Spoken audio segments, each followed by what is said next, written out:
Jin Woo has finally started solo leveling, quite literally. Drip Woo isn't as close as I thought, unfortunately, but I like that we get an episode dedicated to Jin Woo grinding levels and learning from his mistakes. We also got some screen time for other characters like Haein. I really hope we get to see some of the mission assigned to her this episode in the coming episodes. By the way, the solo leveling reviews haven't been performing so well, so if this video gets 5 likes, I'll continue to do more reviews on this in the future. It lets me know that people are actually interested despite me not uploading as fast as other reviewers. With that said, let's just jump right into it. Starting off from the aftermath of the dungeon, Jin Woo wakes up and is fully healed. The player UI thing from the end of last episode somehow made that dungeon disappear and restored Jin Woo's limbs, which kind of makes me wonder if that system healed him or if his wounds were actually treated in the hospital. Although I think it's more likely that it could be the former, considering how it can restore his energy after he works out. So these Hunter Association guys go to pay Jin Woo a visit and just go over the aftermath of the incident. The survivors are obviously most likely going to retire from being hunters. Most importantly, Juhi has gone through some deep trauma for dungeons after that incident, so she's definitely out of the game now.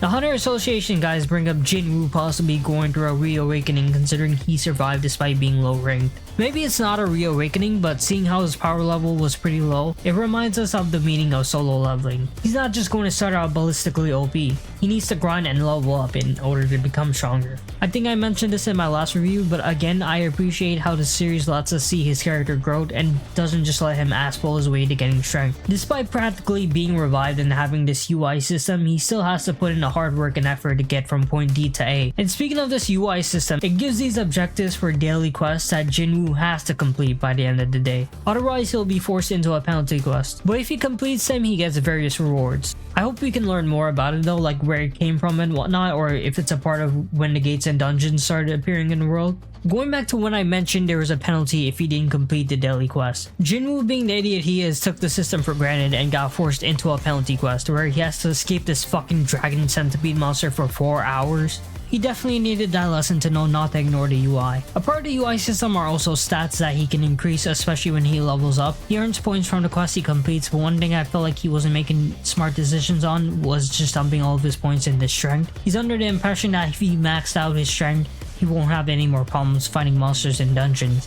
When instead, he should have been giving a little more attention to other stats like agility, which could have been really useful when fighting goblins, for example. But I guess I can't blame him much since he just improvises his actions whenever he's in the dungeon. He was never really prepared to be a hunter in the first place. Anyways, before I discuss anything further about Jin Woo's progress, I want to talk about that little backstory we got regarding his mom's situation. We learned that she was inflicted with this condition called eternal slumber, which happens due to prolonged exposition of mana. I'm guessing it happens to a normal person who has no mana at all and is constantly exposed to mana, so their body can't handle it. Therefore, they're put into a coma state. Jin Woo is trying to get the money to continue the treatment she's currently getting, but I wonder how long they can keep up with that, because it's not going to cure her. All it'll do is just delay her death. I imagine by or near the end of the story they'll possibly find a way to cure this condition, but I guess we'll just have to find out when that time comes. One of the rewards Jin Woo got was his key to an instance dungeon, which is basically a secret dungeon only he has access to. He can't leave the dungeon until he either defeats the boss or has some teleportation stone, which I imagine is an item that lets you escape if needed. I'm guessing in the manhwa he gets more quests like these and learns from his mistakes for what he's doing wrong